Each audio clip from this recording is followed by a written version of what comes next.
إن الحمد لله نحمده ونستعينه ونستغفره ونعوذ بالله من شرور أنفسنا ومن سيئات أعمالنا من يهده الله فلا مضل له ومن يضلل فلا هادي له وأشهد أن لا إله إلا الله وحده لا شريك له وأشهد أن محمدا عبده ورسوله أرسله بالهدى ودين الحق ليظهره على الدين كله ولو كره المشركون اللهم صل على محمد وعلى آل محمد كما صليت على إبراهيم وعلى آل إبراهيم إنك حميد مجيد اللهم بارك على محمد وعلى آل محمد كما باركت على إبراهيم وعلى آل إبراهيم إنك حميد مجيد أما بعد فإن خير الكلام كلام الله وخير الحديث كتاب الله وخير الهدي هدي محمد صلى الله عليه وسلم وشر الأمور محدثاتها وكل محدثة بدعة وكل بدعة ضلالة وكل ضلالة في النار أعوذ بالله من الشيطان الرجيم يا أيها الذين آمنوا اتقوا الله حق تقاته ولا تموتن إلا وأنتم مسلمون أعوذ بالله من الشيطان الرجيم وعلى الذين يطيقونه فدية طعام مسكين فمن تطوع خيرا فهو خير له وأن تصوموا خير لكم إن كنتم تعلمون സ്നേഹധരണീയരായ സത്യവിശ്വാസി വിശ്വാസിനികൾ, ജീവിതത്തിന്റെ സർവ്വരംഗങ്ങളിലും അല്ലാഹു സുബ്ഹാനഹു വ തആലയെ സൂക്ഷിച്ച് തഖ്വ നഷ്ടപ്പെടുത്താതെ മുത്തഖീങ്ങളും മുഖ്ലിസീങ്ങളുമായി ജീവിക്കണമെന്ന് ആമുഖമായി ഓർമ്മപ്പെടുത്തുകയാണ്, വസിയത്ത് ചെയ്യുകയാണ്. നബി സല്ലല്ലാഹു അലൈഹി വസല്ലമയുടെ ജീവിതത്തിൽ ഓരോ സന്ദർഭത്തിലും അവിടുത്തെ അനുചരന്മാരെ ആവശ്യമായ ഉപദേശങ്ങളും നിർദ്ദേശങ്ങളും നൽകിയിരുന്നതായി നമുക്ക് കാണുവാൻ സാധിക്കും. നമുക്കറിയാം, ഒരു വിശ്വാസിയുടെയും അവിശ്വാസിയുടെയും മരണരംഗവുമായി ബന്ധപ്പെട്ട നബി സല്ലല്ലാഹു അലൈഹി വസല്ലം പഠിപ്പിക്കുന്ന സുദീർഘമായ ഹദീസുണ്ട്. ആ ഹദീസ് റിപ്പോർട്ട് ചെയ്യുന്നത് ബർറാ ഇബ്നു ആസിബ് എന്ന സ്വഹാബിയാണ്. ഈ ഹദീസ് നബി സല്ലല്ലാഹു അലൈഹി വസല്ലമ സ്വഹാബികൾക്ക് പഠിപ്പിച്ചു കൊടുക്കുന്നത് ഒരു ഖബറിന്റെ സമീപത്ത് വെച്ചിട്ടാണ്. മയ്യത്ത് കൊണ്ടുവരുന്നു, ഖബറിന്റെ പണി പൂർത്തിയായിട്ടില്ല. അപ്പോഴാണ് റസൂലുള്ളാഹി സ്വല്ലല്ലാഹു അലൈഹി വസല്ലം ആ സന്ദർഭത്തിന് അനുയോജ്യമായ രൂപത്തിൽ വഹ്യിയുടെ ഉപദേശങ്ങൾ സ്വഹാബികൾക്ക് നൽകിയത്. അതുപോലെ തന്നെ യുദ്ധത്തിന് പോകുന്നതിന് മുമ്പ് സൈന്യത്തെ ഒരുമിച്ച് കൂട്ടുകയും അവർക്ക് ആവശ്യമായ ഉപദേശങ്ങളും നിർദ്ദേശങ്ങളും നൽകിയിരുന്നതായി നമുക്ക് കാണുവാൻ സാധിക്കും. പ്രിയപ്പെട്ടവരെ, ഒരു വിശ്വാസിയെ സംബന്ധിച്ചിടത്തോളം ഓരോ സന്ദർഭങ്ങളിലും അവൻ ആവശ്യമായ ഉപദേശങ്ങളും നിർദ്ദേശങ്ങളും അവന് ലഭിക്കേണ്ടതുണ്ട്. അവന്റെ ഹൃദയത്തെ ശുദ്ധീകരിക്കപ്പെടുവാനും അതുപോലെ തന്നെ വിശ്വാസം വർദ്ധിക്കുവാനും അവന് ആവശ്യമായ ഘട്ടങ്ങളിൽ അവന് വ്യത്യസ്തങ്ങളായ മതത്തിന്റെ നിയമങ്ങളും നിർദ്ദേശങ്ങളും അത് ഉപദേശങ്ങളായി അവന് ഓർമ്മപ്പെടുത്തേണ്ടതുണ്ട്. നമ്മളൊക്കെ പരിശുദ്ധ റമദാനിന്റെ പടിവാതിലിൽക്കലാണ് എന്ന് വേണമെങ്കിൽ പറയാം. ഈ സമയത്ത് നമ്മളൊക്കെ അറിഞ്ഞിരിക്കേണ്ട ചില കാര്യങ്ങൾ ഒന്നുകൂടി ചുരുക്കി വിശദീകരിക്കുകയാണ്. നമുക്കറിയാം, നോമ്പ് എന്നത് വിശ്വാസിയെ സംബന്ധിച്ചിടത്തോളം ഏറ്റവും പ്രധാനപ്പെട്ടതാണ്. അതുകൊണ്ട് തന്നെ നബി സല്ലല്ലാഹു അലൈഹി വസല്ലമയുടെ തിരുവചനങ്ങൾ പരിശോധിച്ചാൽ നോമ്പുമായി ബന്ധപ്പെട്ട ധാരാളം പരാമർശങ്ങൾ ഹദീസുകളിൽ നമുക്ക് കാണുവാൻ സാധിക്കും. അതുപോലെ തന്നെ നോമ്പുമായി ബന്ധപ്പെട്ട വ്യത്യസ്തങ്ങളായ ഘട്ടങ്ങളിൽ സ്വഹാബികൾക്ക് നബി സല്ലല്ലാഹു അലൈഹി വസല്ലം ഉപദേശങ്ങൾ നൽകിയതായി നമുക്ക് കാണുവാൻ സാധിക്കും. അബൂ ഉമാമ റളിയല്ലാഹു അൻഹു റിപ്പോർട്ട് ചെയ്യുന്ന ഒരു ഹദീസിൽ കാണാം, അൻഷ റസൂലുള്ളാഹി സ്വല്ലല്ലാഹു അലൈഹി വസല്ലം ഗസ്വതൻ, പ്രവാചകൻ യുദ്ധത്തിന് വേണ്ടി സ്വഹാബത്തിനെ തയ്യാറാക്കുകയാണ്. ഈ സമയത്ത് ഫാതീതുഹു, അബൂ ഉമാമ റളിയല്ലാഹു അൻഹു വന്നിട്ട് പറയാണ്, യാ റസൂലല്ലാഹ് ഉദ്ഉല്ലാഹ ലി ബിശ്ശഹാദ, ഞാൻ ഈ യുദ്ധത്തിന് പോകാൻ റെഡിയാണ്, താങ്കൾ അല്ലാഹുവിനോട് പ്രാർത്ഥിക്കണം ഞാൻ ഈ യുദ്ധത്തിൽ രക്തസാക്ഷിയാകുന്നത്, അഥവാ ഈ യുദ്ധത്തിൽ പങ്കെടുത്ത് തിരിച്ചു വരണമില്ല, അല്ലാഹുവിന്റെ മാർഗത്തിൽ എനിക്ക് ഷഹാദത്ത് ലഭിക്കാൻ താങ്കൾ അല്ലാഹുവിനോട് പ്രാർത്ഥിക്കണം. നബി സല്ലല്ലാഹു അലൈഹി വസല്ലം പ്രാർത്ഥിക്കണം, അല്ലാഹുമ്മ സല്ലിംഹു, ഈ സൈന്യത്തെ നീ രക്ഷപ്പെടുത്തു റബ്ബേ, അവർക്ക് ഗനീമത്ത് സ്വത്ത് നൽകി റബ്ബേ എന്ന് മാത്രമാണ് പ്രാർത്ഥിച്ചത്. അങ്ങനെ യുദ്ധത്തിൽ സ്വഹാബികൾ ജയിക്കുകയാണ്. അവർക്ക് ധാരാളം ഗനീമത്ത് സ്വത്ത് ലഭിക്കുകയാണ്. ഇത് 2-3 തവണ. പിന്നെ ഒരു യുദ്ധം നടന്ന സമയത്തും അബൂ ഉമാമ റളിയല്ലാഹു അൻഹു വന്നിട്ട് പറയുകയാണ്, ഈ സമയത്ത് നബി സല്ലല്ലാഹു അലൈഹി വസല്ലം പ്രാർത്ഥിക്കുന്നത് അദ്ദേഹത്തിന് ഷഹാദത്ത് ലഭിക്കാനല്ല, അല്ലാഹുവേ മുസ്ലിം സൈന്യത്തെ രക്ഷപ്പെടുത്തുകയും അവർ ആ യുദ്ധത്തിൽ വിജയിക്കുകയും ചെയ്യണമെന്ന്. വീണ്ടും 3ാമതൊരു യുദ്ധം വന്ന സമയത്തും അബൂ ഉമാമ ആവശ്യപ്പെട്ട സമയത്ത് പ്രവാചകൻ ഇങ്ങനെ പ്രാർത്ഥിക്കുകയാണ്. ഈ സമയത്ത് വീണ്ടും അബൂ ഉമാമ റളിയല്ലാഹു അൻഹു പറയണം, 3 പ്രാവശ്യം താങ്കളോട് ഞാൻ ഇത് ആവശ്യപ്പെട്ടു, അപ്പോഴൊക്കെ താങ്കൾ ഇങ്ങനെയാണ് പ്രാർത്ഥിച്ചത്. എങ്കിൽ പ്രവാചകനെ മുർനി ബി അമലി, എന്നാൽ എനിക്ക് വേറൊരു പ്രവർത്തനം കൊണ്ട് എന്നെ നിങ്ങൾ കൽപ്പിക്കണം. അഥവാ ഷഹാദത്തിന് വേണ്ടി താങ്കൾ എനിക്ക് വേണ്ടി പ്രാർത്ഥിച്ചിട്ടില്ലെങ്കിൽ എന്റെ ജീവിതത്തിൽ ചെയ്യുവാൻ ഏറ്റവും നല്ലൊരു സൽക്കർമ്മത്തെ കൊണ്ട് താങ്കൾ എന്നോട് കൽപ്പിച്ചാലും. ഈ സമയത്ത് നബി സല്ലല്ലാഹു അലൈഹി വസല്ലം തബ്റാനിയും അതുപോലെ തന്നെ ഇബ്നു ഹിബ്ബാനും ഒക്കെ ഉദ്ധരിക്കുന്ന ഹദീസിൽ കാണാം, അബൂ ഉമാമ അലൈക ബിസ്സൗമി, നീ നോമ്പ് നോൽക്ക്, ഫഇന്നഹു ലാ മിസ്ല ലഹു, അതിന് തത്തുല്യമായ ഒരു പ്രവർത്തനം ഇസ്ലാമിൽ ഇല്ല എന്ന് നബി സല്ലല്ലാഹു അലൈഹി വസല്ലം പറയാണ്. എന്നിട്ട് ഈ ഹദീസ് റിപ്പോർട്ട് ചെയ്ത റാവി സ്വഹാബി പറയുന്നു, ഫമാ റുഇയ അബൂ ഉമാമത വലം റഅതുഹു വലാ ഖാദിമുഹു ഇല്ലാ സിയാമൻ. പിന്നീട് അങ്ങോട്ട് പ്രവാചകന്റെ ഉപദേശം കേട്ടതിനു ശേഷം അബൂ ഉമാമയെയും അദ്ദേഹത്തിന്റെ ഭാര്യയെയും അദ്ദേഹത്തിന്റെ ഖാദിമിനെയും നോമ്പുകാരായിട്ടല്ലാതെ ഞാൻ കണ്ടിട്ടില്ല എന്ന് ആ സ്വഹാബി പറയണം. പ്രിയപ്പെട്ടവരെ, നോമ്പിന്റെ പ്രത്യേകത ഇതാണ്. മറ്റൊരിക്കൽ ജിബ്രീൽ അലൈഹിസ്സലാത്തു വസ്സലാം വന്നിട്ട് നബി സല്ലല്ലാഹു അലൈഹി വസല്ലമയോട് പറയാണ്, ആ ഹഫ്സ ബീവിയെ കുറിച്ച് നബി സല്ലല്ലാഹു അലൈഹി വസല്ലമയോട് പറയാണ്, ഫഇന്നഹാ സവ്വാമ, ഹഫ്സയുടെ പ്രത്യേകത എന്താണ്? ഉമർ റളിയല്ലാഹു അൻഹുവിന്റെ പുത്രിയായ ഹഫ്സ ബീവിയുടെ പ്രത്യേകത എന്താണ്? ധാരാളമായി നോമ്പ് നോൽക്കുന്ന സ്ത്രീയാണ് അവൾ. ഖവ്വാമ, രാത്രി നന്നായി എണീറ്റ് നമസ്കരിക്കുന്നവളാണ് അവൾ. വഇന്നഹാ, അതുകൊണ്ട് ആ മഹദി സൗജതുക ഫിൽ ജന്ന, സ്വർഗ്ഗത്തിൽ താങ്കളുടെ ഭാര്യയാണ് ഹഫ്സ ബീവിയെ കുറിച്ച് റസൂലുള്ളാഹി സ്വല്ലല്ലാഹു അലൈഹി വസല്ലമയോട് ജിബ്രീൽ അലൈഹിസ്സലാത്തു വസ്സലാം 7ാം ആകാശത്തിന്റെ അപ്പുറത്ത് നിന്ന് അല്ലാഹുവിന്റെ വഹയുമായി വന്നിട്ട് നബി സല്ലല്ലാഹു അലൈഹി വസല്ലമയോട് പറയുന്ന കാര്യം എന്താണ്? ഹഫ്സയുടെ പ്രത്യേകത, ഹഫ്സ റളിയല്ലാഹു അൻഹയുടെ പ്രത്യേകത എന്താണ്? ധാരാളമായി നോമ്പ് നോൽക്കുന്ന മഹദിയാണ്. അതുകൊണ്ട് സ്വർഗ്ഗത്തിലും താങ്കളുടെ ഭാര്യ ഹഫ്സ ബീവി ആയിരിക്കുമെന്ന് നബി സല്ലല്ലാഹു അലൈഹി വസല്ലമയോട് പറയുന്നു. പ്രിയപ്പെട്ടവരെ, ധാരാളം പ്രത്യേകതകൾ. ആഴ്ചകളും മാസങ്ങളും എത്ര പെട്ടെന്നാണ് കഴിഞ്ഞു പോയിട്ടുള്ളത്.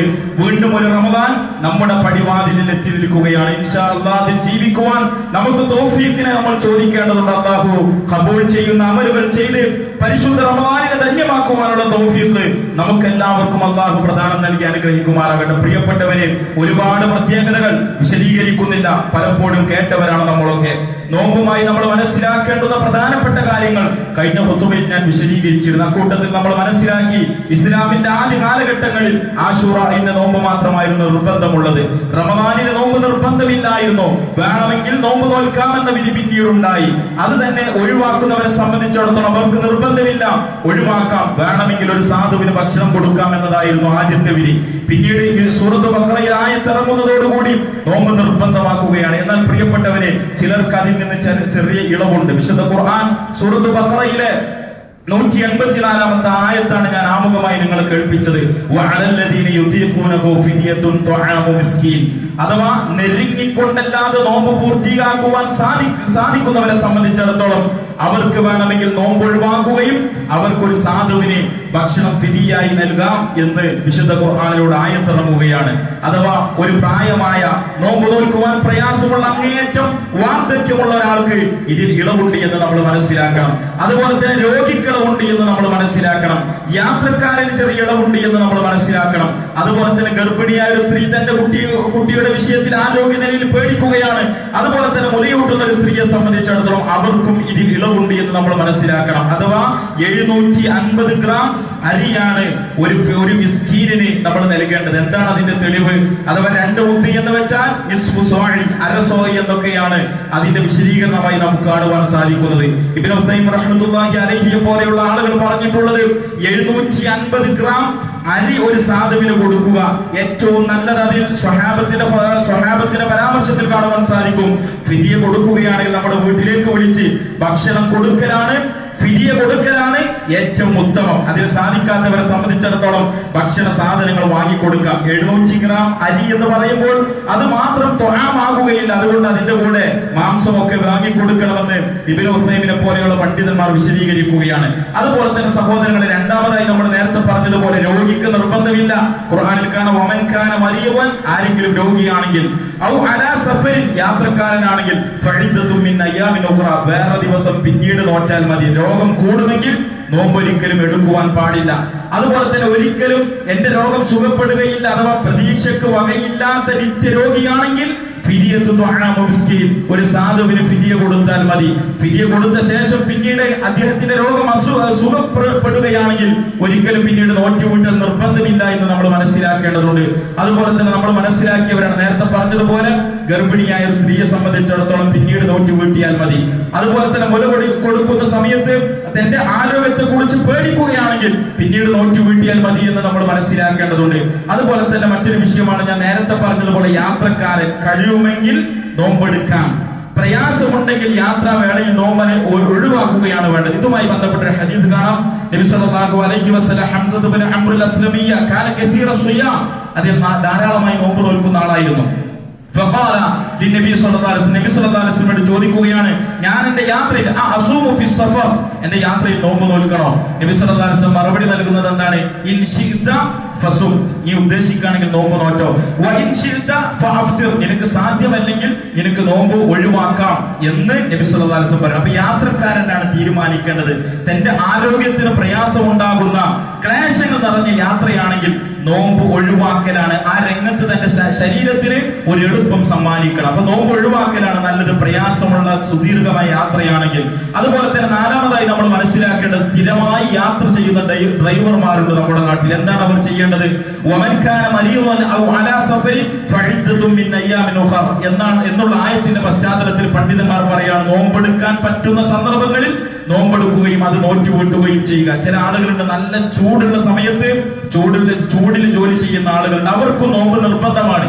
ചൂട് എന്നതിന്റെ പേരിൽ നോമ്പ് ഒഴിവാക്കുവാൻ ഇസ്ലാം നമുക്ക് അനുവാദം നൽകുന്നില്ല. എന്നാൽ പ്രയാസകരമായ അവസ്ഥയിലാണെങ്കിൽ അവന് നോമ്പ് മുറിക്കാൻ, ശരീരത്തിന് പ്രയാസമുണ്ടാകുന്ന ഒരു സാഹചര്യത്തിലാണെങ്കിൽ അവന് നോമ്പ് മുറിക്കുകയും പിന്നീട് നോമ്പ് നോറ്റുവീട്ടുകയും ചെയ്യണമെന്ന്. അഞ്ചാമതായി നമ്മൾ മനസ്സിലാക്കേണ്ടുന്ന ഒരു കാര്യമാണ് അത്താഴവുമായി ബന്ധപ്പെട്ട വിഷയം.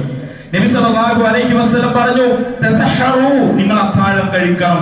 ഫഇന്ന ഫിസ്സുഹൂരി ബറക, ആ അത്താഴത്തിൽ ബറക്കത്തുണ്ട്. ആ സമയത്ത് ഭക്ഷണം കഴിക്കാതെ ആ സമയത്ത് കൂടി കുറച്ചുകൂടി കിടന്നുറങ്ങാമല്ലോ എന്ന് ആശ്വസിക്കുന്ന ചില ആളുകളുണ്ട്. ചില ആളുകൾക്ക് നെഞ്ചരിച്ചിൽ പോലുള്ള പ്രയാസങ്ങൾ ഉണ്ടാകാറുണ്ട്.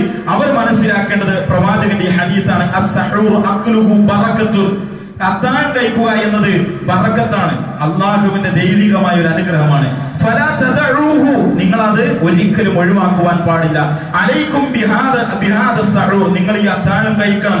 ഫൈനഹു ഹുവൽ ഗദാഉൽ മുബാറക്, അനുഗ്രഹീതമായ ആ സമയത്ത് എണീറ്റ് നോമ്പ് നോൽക്കുന്നതിന്റെ നിയ്യത്തോടു കൂടി ആ സമയത്തുള്ള ഭക്ഷണം കഴിക്കൽ എന്ന് പറഞ്ഞാൽ അത് അനുഗ്രഹീതമായ ഭക്ഷണം കഴിക്കലാണെന്ന് റസൂലുള്ളാഹി സ്വല്ലല്ലാഹു അലൈഹി വസല്ലം പറഞ്ഞു. ഞാൻ നേരത്തെ പറഞ്ഞതുപോലെ ഇനി ആ സമയത്ത് ആ രൂപത്തിലുള്ള ഭക്ഷണം കഴിക്കുന്ന പ്രയാസമുള്ള ആളുകൾ മനസ്സിലാക്കേണ്ട, ഇമാം അഹ്മദ് ഉദ്ധരിച്ച ഹദീസിൽ കാണാം, വലൗ അൻ യജ്റഅ അഹദുകും ജുർഅതൻ മിൻ മാഇൻ, മറ്റു ഭക്ഷണങ്ങൾ കഴിക്കാൻ പ്രയാസമുള്ള ആളുകൾ, അങ്ങനെ ഭക്ഷണം കഴിക്കാൻ പറ്റാത്ത ആളുകൾ, അതല്ലെങ്കിൽ ഏറ്റവും ചുരുങ്ങിയത് നബി സല്ലല്ലാഹു അലൈഹി വസല്ലം പറഞ്ഞു, നിങ്ങൾ വെള്ളം കുടിച്ചിട്ടെങ്കിലും അത്താഴം കഴിക്കണമെന്ന് നബി സല്ലല്ലാഹു അലൈഹി വസല്ലം പറയാണ്.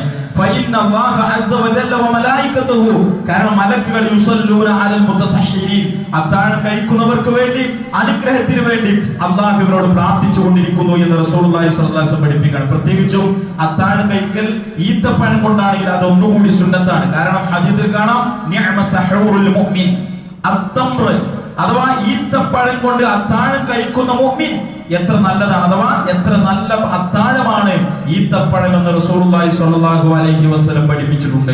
ആറാമതായി നമ്മൾ മനസ്സിലാക്കേണ്ടത്, എപ്പോൾ കഴിക്കണം അത്താഴം, അതിന്റെ അവസാന സമയം ഏതാണ്, ഏറ്റവും ഉത്തമമായ സമയം ഏതാണ്? ഇമാം ബുഖാരി മുസ്ലിമും ഉദ്ധരിക്കുന്ന ഹദീസിൽ കാണാം, സെയ്ദ് ബിൻ സാബിത്ത് റളിയല്ലാഹു അൻഹു റിപ്പോർട്ട് ചെയ്യുന്നു, തസഹർനാ മഅ റസൂലില്ലാഹ്, ഞങ്ങൾ അല്ലാഹുവിന്റെ പ്രവാചകന്റെ കൂടെ അത്താഴം കഴിച്ചു.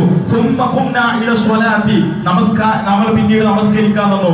ഖുൽതു കം ബൈനഹുമാ, അതിന് തമ്മിൽ ഇടയിൽ എത്ര ദൂരം ഉണ്ടായിരുന്നു, അഥവാ അത്താഴത്തിന്റെയും നിസ്കാരത്തിന്റെയും ഇടയിൽ എത്ര സമയദൈർഘ്യം ഉണ്ടായിരുന്നു എന്ന് ചോദിച്ചപ്പോൾ സ്വഹാബികൾ പറയുന്നത് ഖദ്റു ഖിറാഅത്തി 50 ആയത്തൻ, അഥവാ 50 ആയത്ത് ഓതുവാനുള്ള സമയമായിരുന്നു അതിനിടയിൽ ഉണ്ടായിരുന്നത് എന്ന് സ്വഹാബികൾ വിശദീകരിക്കുകയാണ്. അതുപോലെ തന്നെ നമ്മൾ മനസ്സിലാക്കേണ്ട പലർക്കുമുള്ള ഒരു സംശയമാണ്, ബാങ്ക് വിളിക്കുന്ന സമയത്ത് വായിൽ ഭക്ഷണം ഉണ്ടെങ്കിൽ എന്താ ചെയ്യേണ്ടത്?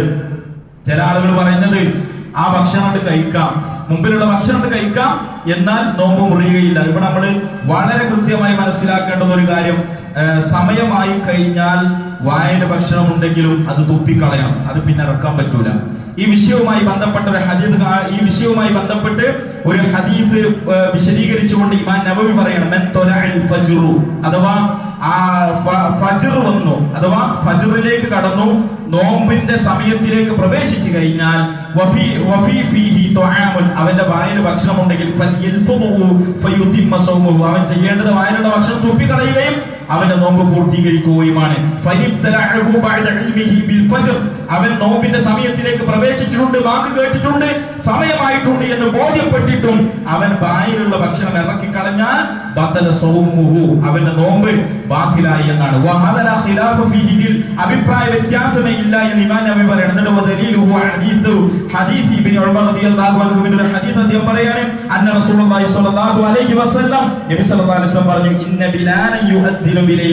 രാത്രി ബിലാൽ ബാങ്ക് വിളിക്കും, അത് ഒന്നാം ബാങ്ക്, അത് ബിലാൽ റളിയല്ലാഹു അൻഹു വിളിക്കുന്ന സമയം അത് തഹജ്ജുദിന്റെ സമയത്തിന്റെ അറിയിപ്പിന്റെ ബാങ്കാണ്. ആ സമയത്ത് നിങ്ങൾക്ക് കഴിക്കാം. ഉമ്മ മക്തൂം പള്ളിയിൽ നിന്ന് ബാങ്ക് വിളിക്കുന്നത് വരെ എന്ന് നബി സല്ലല്ലാഹു അലൈഹി വസല്ലമ ഒരു ഹദീസിലൂടെ പഠിപ്പിക്കണം. നമ്മുടെ നാട്ടിലൊക്കെ 5 മിനിറ്റ് മുമ്പ് 7 മിനിറ്റ് മുമ്പ് സമയമാകുന്നതിന് മുമ്പ് സൂക്ഷ്മതയുടെ ഭാഗമായി ചില ആളുകൾ ബാങ്ക് വിളിക്കാറുണ്ട്. ആ ബാങ്ക് വിളി ഇതിനെ ബാധിക്കുകയില്ല എന്ന് നമ്മൾ മനസ്സിലാക്കണം. കാരണം അത് ബിലാൽ റളിയല്ലാഹു അൻഹുവിന്റെ ബാങ്ക് വിളിയുടെ ഗണത്തിനാണ് ഉൾപ്പെടുത്തേണ്ടത്. കാരണം സമയമായിട്ടില്ല, സമയമാകുക എന്നതാണ് ഇതിൽ ഏറ്റവും പ്രധാനപ്പെട്ടത് എന്ന് നമ്മൾ മനസ്സിലാക്കണം. ബാങ്കല്ല മാനദണ്ഡം, നേരെ മറിച്ച് സമയമാണ്. എത്രത്തോളം എന്ന് വെച്ചാൽ സൂര്യൻ അസ്തമിച്ചു കഴിഞ്ഞാലാണ് നോമ്പ് മുറിക്കേണ്ടത്. പക്ഷെ നമുക്ക് ഉറപ്പാണ് ആ സമയം പള്ളിയിൽ നിന്ന് ബാങ്ക് കൊടുക്കുമ്പോൾ അത് സൂര്യൻ അസ്തമിച്ചു എന്നതിന്റെ അടയാളമാണ് ആ ബാങ്ക് എന്നത് കൊണ്ടാണ് നമ്മളൊക്കെ നോമ്പ് മുറിക്കുന്നത്. അപ്പൊ സമയമാകുക എന്നതാണ് ഇതിന്റെ നിബന്ധന എന്ന് നമ്മൾ മനസ്സിലാക്കേണ്ടതുണ്ട്. 7ാമതായി നമ്മൾ മനസ്സിലാക്കേണ്ടത് മഗ്രിബായാൽ ഉടനെ നോമ്പ് തുറക്കണം. അഥവാ സമയത്തിൽ പ്രവേശിച്ചു കഴിഞ്ഞ സൂര്യൻ അസ്തമിച്ചു, ആ പള്ളിയിൽ നിന്ന് ബാങ്ക് കേട്ടിട്ടില്ല, ഉസ്താദ് ബാങ്ക് വിളിച്ചിട്ടില്ല എന്നത് അവിടെ മാനദണ്ഡമേ അല്ല. എന്താണ് അതിനുള്ള തെളിവ്? ലാ യസാലു നാസു ബിഖൈരിൻ മഅജ്ജലുൽ ഫിത്ര, നോമ്പ് തുറക്കാൻ ധൃതി കാണിക്കുന്നിടത്തോളം കാലം മുസ്ലിമീങ്ങൾ അവർ ഖൈറിലായിരിക്കും. അത്താഴത്തെ പിന്തിപ്പിക്കുകയും ചെയ്യുക. നമ്മുടെ നാട്ടിൽ വൈരുദ്ധ്യാവസ്ഥയാണ്.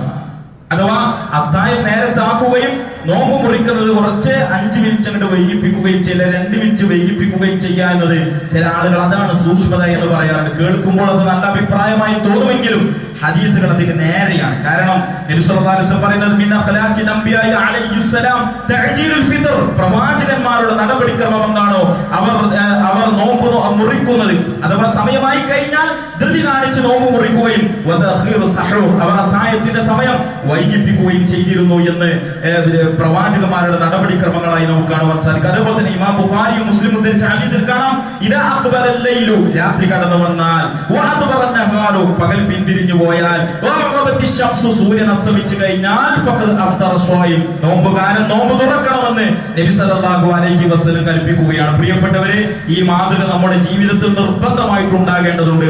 സഹോദരിമാർ ശ്രദ്ധിക്കേണ്ടത് ഏറ്റവും പ്രധാനപ്പെട്ട ഒരു കാര്യം, നമ്മുടെ പരിസര പ്രദേശങ്ങളിൽ അത്താഴമൊക്കെ കഴിക്കും, എന്നിട്ട് പരിസര പ്രദേശങ്ങളിൽ 5 മിനിറ്റ് മുമ്പ് ബാങ്ക് വിളിക്കാൻ സാധ്യതയുണ്ട്. ആ സമയത്ത് സുബഹിസ്കരിക്കുന്ന ആളുകളുണ്ട്.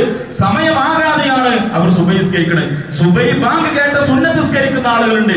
സമയമാകാതെയാണ് അവർ നിസ്കരിക്കുന്നത്. സംഘടനാപരമായിട്ടുള്ള അനൈക്യമല്ല പ്രിയപ്പെട്ടവരെ. മാനദണ്ഡം സമയമാകുക എന്ന ശരിക്ക് സൂക്ഷിച്ചോടി. കാരണം സമയമാകാതെ സുബഹി നിസ്കരിക്കുക, ഏത് നിസ്കാരത്തിലും സമയമാകുക എന്നത് അതിന്റെ നിബന്ധനയാണ് എന്ന് നമ്മൾ മനസ്സിലാക്കണം. സ്ത്രീകൾ കുറച്ച് നേരത്തെ എണീറ്റവരായിരിക്കും, ക്ഷീണുണ്ടായിരിക്കും, ചിലപ്പോൾ നേരത്തെ അത്താഴം കഴിച്ചിട്ട് ആ ബാങ്ക് കേട്ട ഉടനെ തന്നെ ചിലപ്പോൾ നിസ്കരിച്ച് കടക്കാൻ സാധ്യതയുണ്ട്. പക്ഷെ സമയമാകാതെയാണ് നിസ്കരിക്കുന്നത് എന്ന് നമ്മൾ മനസ്സിലാക്കേണ്ടത്. 8ാമതായി പ്രിയപ്പെട്ടവർ നമ്മൾ മനസ്സിലാക്കേണ്ട മറ്റൊരു കാര്യം, സമയമായി എന്ന് കരുതി ചില ആളുകൾ നോമ്പെടുക്കണം അബദ്ധവശാൽ, അഥവാ സമയമായിട്ടുണ്ട് എന്ന് മനസ്സിലാക്കി നോമ്പ് തുറക്കുകയാണ്. ചിലപ്പം ബാങ്ക് വിളി കേൾക്കാത്ത സ്ഥലത്താവും. പിന്നീട് മനസ്സിലാകുന്നത് സമയമായിട്ടില്ല. ഒരിക്കലും അവര് ഖദാ വീട്ടേണ്ടതില്ല. അഥവാ 2 മിനിറ്റോ 3 മിനിറ്റിന്റെയോ പേരിൽ അവരറിയാതെ നോമ്പ് തുറന്നിട്ടുണ്ടെങ്കിൽ അത് ഖദാ വീട്ടേണ്ട ആവശ്യമില്ല. എന്താണ് അതിന് തെളിവ്? അസ്മാ ബിൻത് അബൂബക്കർ റളിയല്ലാഹു അൻഹുമാ റിപ്പോർട്ട് ചെയ്യാണ്, ഖാല അഫ്തർനാ അലാ അഹ്ദി നബി സ്വല്ലല്ലാഹു അലൈഹി വസല്ലം യൗമ അഥവാ ഒരു കാർമേഘം മൂടിയ ദിവസം ഞങ്ങൾ നോമ്പ് കുറിച്ച്. ബുഖാരി ധരിക്കുന്ന ഹദീസാണ്. സുമ്മ ത്വലഅത്തി ശംസു, പിന്നെ സൂര്യൻ, പിന്നെ ഞങ്ങൾ സൂര്യനെ കാണണം. അപ്പൊ നമുക്ക് മനസ്സിലായി സൂര്യൻ അസ്തമിച്ചിട്ടില്ല എന്ന്. പക്ഷേ ഞങ്ങൾ അത് ഖദാ വീട്ടിട്ടില്ല. കാരണം അങ്ങനെ ഖദാ വീട്ടണമെന്ന് റസൂലുള്ളാഹി സ്വല്ലല്ലാഹു അലൈഹി വസല്ലം കൽപ്പിച്ചിട്ടില്ല. എത്രത്തോളം ഈ വിഷയം ചർച്ച ചെയ്യുന്നിടത്ത് നമുക്ക് കാണാൻ സാധിക്കും. ഇബ്നു ഉസൈമിനെ പോലുള്ള പണ്ഡിതന്മാർ പറയാണ്, ഒരാൾ എയർപോർട്ടിൽ നിൽക്കാണ്, സൂര്യൻ അസ്തമിച്ചു എന്ന് ബോധ്യപ്പെടുകയാണ്, അദ്ദേഹം നോമ്പ് തുറക്കാണ്, പിന്നീട് ഫ്ലൈറ്റിൽ കയറാണ്, യാത്ര തുടങ്ങുകയാണ്. പക്ഷേ അദ്ദേഹം ചക്രവാളത്തിൽ നിന്ന് സൂര്യനെ കാണാൻ ആ സമയത്ത് അദ്ദേഹം ഒരിക്കലും പിന്നീട് അത് ഖദാ വീട്ടേണ്ടതില്ല എന്ന് വിശദീകരിക്കുകയാണ്. അഥവാ അദ്ദേഹത്തിന്റെ ഹക്കിൽപ്പെട്ടതല്ല ആ പകൽ എന്ന് അവർ വിശദീകരിക്കുകയാണ്. ഇനി പ്രിയപ്പെട്ടവർ, എങ്ങനെയാണ് നമ്മൾ നോമ്പ് തുറക്കേണ്ടത്? എന്തുകൊണ്ടാണ് നോമ്പ് തുറക്കേണ്ടത്? അനസ് റളിയല്ലാഹു അൻഹു ഉദ്ധരിക്കുന്ന ഹദീസിൽ കാണാം, കാന റസൂലുള്ളാഹി സ്വല്ലല്ലാഹു അലൈഹി വസല്ലം യുഫ്തിറു അലാ റുതബാത്തിൻ, പ്രവാചകൻ നോമ്പ് തുറക്കുവാൻ ഉപയോഗിച്ചിരുന്നത് നല്ല സോഫ്റ്റ് ആയ ഈത്തപ്പഴമായിരുന്നു എന്ന്. പഴുത്ത് പാകമായ ഈത്തപ്പഴമായിരുന്നു റസൂലുള്ളാഹി സ്വല്ലല്ലാഹു അലൈഹി വസല്ലം നോമ്പ് തുറക്കാൻ വേണ്ടി ഉപയോഗിച്ചിരുന്നത്. ഖബല യുസല്ലിയ, പ്രവാചകൻ നിസ്കരിക്കുന്നതിന് മുമ്പ് തന്നെ നോമ്പ് തുറന്ന് അത് കഴിച്ചിട്ടായിരുന്നു നബി സല്ലല്ലാഹു അലൈഹി വസല്ലം മഗ്രിബ് നിസ്കരിച്ചിരുന്നത്. ഫൈലം തകുൻ റുതമാത്തുൻ ഫഅലാ തംറാത്തി, ഈ പ്രവാചകന് നല്ല പഴുത്ത ആ സോഫ്റ്റ് ആയ ഈത്തപ്പഴം കിട്ടിയിട്ടില്ലെങ്കിൽ പ്രവാചകൻ സല്ലല്ലാഹു അലൈഹി വസല്ലം തംറ് കൊണ്ട്, തംറ് പറഞ്ഞാൽ കുറച്ചുപാട് റഫ് ആയിരിക്കും, അത് ഉപയോഗിച്ചിട്ടായിരുന്നു. ഫൈലം തകുൻ ഹസവാത്തിൻ, ഈ റസൂലുള്ളാഹിക്ക് റുതബും കിട്ടിയില്ല, തംറും കിട്ടിയിട്ടില്ലെങ്കിൽ പ്രവാചകൻ സല്ലല്ലാഹു അലൈഹി വസല്ലം ഏതാനും മുറുക്ക് വെള്ളം ഇറക്കിയിട്ട് പ്രവാചകൻ സല്ലല്ലാഹു അലൈഹി വസല്ലം നോമ്പ് തുറക്കാറുണ്ട്. അബൂദാവൂദ് ധരിച്ച ഹദീസാണ്. അഥവാ ഒരാൾക്ക് റുതബ് കിട്ടുമെങ്കിൽ, നല്ല പഴുത്ത് പാകമായ സോഫ്റ്റ് ആയി ഈത്തപ്പഴം കിട്ടുമെങ്കിൽ അതാണ് സുന്നത്ത്. അതില്ലെങ്കിൽ തംറ്, അത് രണ്ടുമില്ലെങ്കിൽ വെള്ളം കുടിച്ചിട്ടെങ്കിലും നോമ്പ് തുറക്കുക എന്നതാണ്. ഒരാൾ യാത്രയിലാണ്, സാധാരണ സംഭവിച്ചുകൂടായില്ല, ഒരാൾക്ക് ഈത്തപ്പഴം റുതബ് കിട്ടിയില്ല, ഈത്തപ്പഴം കിട്ടുന്നില്ല, അതുപോലെ തന്നെ അവന് കുടിക്കാൻ വെള്ളവും അവന്റെ കയ്യിലില്ല. ഇത് എന്തെങ്കിലും ഒരു നിഗമനത്തിന്റെ അടിസ്ഥാനത്തിൽ ചിലപ്പോൾ യാദൃശികമായിട്ട് സംഭവിക്കും. അവന് കഴിക്കാനുള്ള ഭക്ഷണവും ഇല്ലെങ്കിൽ ഞാൻ നോമ്പ് തുറന്നിട്ടുണ്ട് എന്ന് മനസ്സുകൊണ്ട് അവൻ കരുതണം. കാരണം സമയത്തിലേക്ക് പ്രവേശിച്ചിരിക്കുകയാണ്. ഇതൊന്നും അവന്റെ കൈകളില്ല. യാദൃശികമായിട്ട് അവൻ എവിടെയെങ്കിലും ആണെങ്കിൽ അവൻ ആ സമയത്ത് ഞാൻ നോമ്പ് തുറന്നിട്ടുണ്ട് എന്ന് അവന്റെ മനസ്സുകൊണ്ട് കരുതണം. അല്പം എന്തെങ്കിലും കഴിച്ചിട്ട് നിസ്കരിക്കുക എന്നതാണ് ഈ വിഷയത്തിൽ പ്രവാചക മാതൃകയുള്ളത്. അധികമായി ഭക്ഷണം കഴിച്ച് തറാവീനും മറ്റു നമസ്കാരങ്ങൾക്കും പ്രയാസമാകുന്ന ചില ആളുകളുണ്ട്. നോമ്പെടുത്ത് കിടന്നുറങ്ങും, നമസ്കാരം ഖദാ വീട്ടുന്ന ആളുകൾ, അതൊക്കെ നമ്മൾ ശ്രദ്ധിക്കേണ്ടതുണ്ട്. അതുപോലെ തന്നെ 10ാമത്തെ വിഷയം, പ്രിയപ്പെട്ടവരെ, നമുക്കൊക്കെ അറിയുന്നതാണ്, അറിയാത്ത ആളുകളുണ്ടെങ്കിൽ പഠിക്കുക. നോമ്പ് തുറക്കുന്ന സമയത്തുള്ള പ്രാർത്ഥന,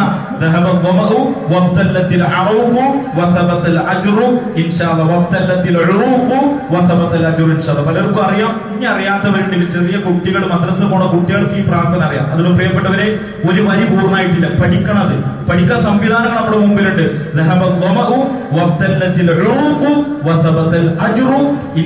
എന്ന പ്രാർത്ഥനയാണ് നോമ്പ് തുറക്കുന്ന സമയത്തുള്ള പ്രാർത്ഥന.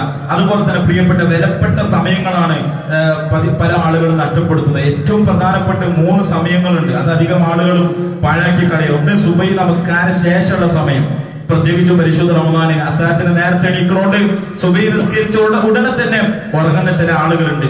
രണ്ടാമത്തത് മഗ്രിബിന്റെ മുമ്പുള്ള സമയം, അഥവാ ആ പകലിന്റെ ഏറ്റവും അവസാനത്തെ സമയം, അത് ഏറ്റവും അനുഗ്രഹീതമായ സമയമാണ്. നോമ്പ് തുറക്കാനുള്ള ഭക്ഷണം തയ്യാറാക്കലും മറ്റ് തിരക്കിലാണ് ആൾക്കാരുള്ളത്. മൂന്നാമത്തതോ അത്താഴത്തിന്റെ സമയത്താണ്. അത്താഴം തയ്യാറാക്കുന്നതിൽ, അത് തിന്നണതിലുള്ള തിരക്കിലാണ്. ഏറ്റവും പ്രധാനപ്പെട്ട 3 സമയങ്ങളാണ് സഹോദരങ്ങൾ. അത് നമ്മൾ ഉപയോഗപ്പെടുത്തണം. ഇൻഷാ അല്ലാഹ് നമ്മുടെ ജീവിതത്തിലെ ഏറ്റവും വലിയ അത്യാവശ്യങ്ങൾ അള്ളാഹുവിനോട് ചോദിച്ചത് നേടിയെടുക്കാൻ വേണ്ടി മാനസികമായിട്ട് ഒരുങ്ങണം. ആ 3 സമയത്ത് ഒന്നെന്താണ്? സുബഹിക്ക് ശേഷമുള്ള സമയം, അത്താഴത്തിന്റെ സമയം ഇൻഷാ അല്ലാഹ്, അതുപോലെ തന്നെ മഗ്രിബിന്റെ തൊട്ട് മുമ്പുള്ള സമയം. ഇങ്ങനെ നിന്റെ റബ്ബിനെ നബിയോട് പറയണം, നിന്റെ റബ്ബിനെ ഇങ്ങനെ വാഴ്ത്തിക്കൊണ്ടിരിക്കും പ്രവാചകരെ. സൂര്യൻ ഉദിക്കുന്നതിന്റെ മുമ്പും അതുപോലെ തന്നെ സൂര്യൻ അസ്തമിക്കുന്നതിന് മുമ്പും, പകലിന്റെ ഏറ്റവും അവസാന സമയവും അങ്ങനെയെങ്കിൽ നിനക്ക് ജീവിതത്തിൽ സംതൃപ്തി കൈവന്നേക്കാമെന്ന് സൂറത്ത് ത്വാഹയിലുള്ള ആയത്താണ് പ്രിയപ്പെട്ടവരെ. അതുപോലെ തന്നെ അവസാനമായി നമ്മൾ ശ്രദ്ധിക്കേണ്ടുന്ന കാര്യം, എല്ലാവിധ തെറ്റുകളിൽ നിന്നും വിട്ടുനിൽക്കണം. മോശപ്പെട്ട പ്രവർത്തനം, മോശപ്പെട്ട സംസാരം അത് ഉപേക്ഷിക്കാത്തവനെ സംബന്ധിച്ചിടത്തോളം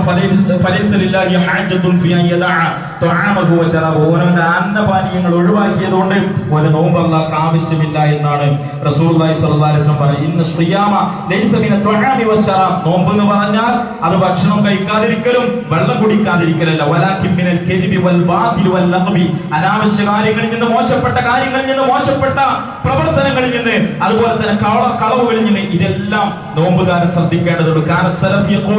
നമ്മുടെ മുൻഗാമികളായ സലഫുകൾ പറയാറുണ്ട്, ഞങ്ങളുടെ നോമ്പിനെ സംരക്ഷിക്കുന്നു, ഒരാളെ കുറിച്ച് ഞങ്ങൾ ഗീബത്ത് പറയുന്നില്ല. പ്രവാചകൻ പറയാറുണ്ട്, എത്ര എത്ര നോമ്പുകാരാണ്, അവരുടെ നോമ്പ് കൊണ്ട് അവർക്കുള്ളത് ഇല്ലൽ ജൂഉ, പട്ടിണി അല്ലാതെ മറ്റൊന്നുമില്ല. എത്ര എത്ര ആളുകളാണ് നിന്ന് നമസ്കരിക്കുന്നത്, അവരുടെ രാത്രി നമസ്കാരം കൊണ്ട് അവർക്ക് ലഭിക്കുന്നത് അവരുടെ ഉറക്കം നഷ്ടപ്പെട്ടു എന്നത് മാത്രമാണ്. അങ്ങനെ ആകാൻ പാടില്ല നമ്മുടെ നോമ്പ്, യാന്ത്രികമാകാൻ പാടില്ല. നേരെ മറിച്ച് ജാബിർ റളിയല്ലാഹു അൻഹു പറയുന്നത് പോലെ, ഇദാ സുംത, നീ നോമ്പ് നോറ്റാൽ ഫലിയസും സമഅക, നിന്റെ ചെവി നോമ്പ് നോൽക്കട്ടെ, വബസറക, നിന്റെ കണ്ണ് നോമ്പ് നോൽക്കട്ടെ, വലിസാനക, നിന്റെ നാവ് നോമ്പ് നോൽക്കട്ടെ, അനിൽ കദിബ്, നിന്റെ നാവ് നോമ്പ് നോൽക്കേണ്ടത് കദിബിൽ നിന്നും, വൽ മഅ്തം, അതുപോലെ തന്നെ മറ്റുള്ള പാപങ്ങളിൽ നിന്നും, വദഇ, നീ ഉപേക്ഷിക്കണം, അദൽ ഖാദിം, നിന്റെ സേവകനെ ദ്രോഹിക്കുന്നത്, വലിയകുന അലൈക വഖാർ, അതുപോലെ തന്നെ വസകീന, ഒരു സമാധാനവും, നിന്നെ കണ്ടാൽ തന്നെ ഒരു ഗാംഭീര്യ ബോധവും ഒരു ഭക്തിസാന്ദ്രമായ മനസ്സും നിനക്കുണ്ടായിരിക്കണം. കാരണം നോമ്പില്ലാത്ത ദിവസവും നോമ്പുള്ള ദിവസവും ഒരുപോലെ നീ ആക്കി തീർക്കാൻ പാടില്ല എന്ന് ജാബിർ ഇബ്നു അബ്ദുല്ലാഹ് അൽ-അൻസാരി റളിയല്ലാഹു അൻഹു പറയാണ്. അതുകൊണ്ട് പ്രിയപ്പെട്ടവരെ, ഈ കാര്യങ്ങൾ നമ്മൾ പഠിക്കുകയും അതിലുപരി പകർത്തുകയും ചെയ്യേണ്ടതുണ്ട്. അല്ലാഹു അനുഗ്രഹിക്കുമാറാകട്ടെ.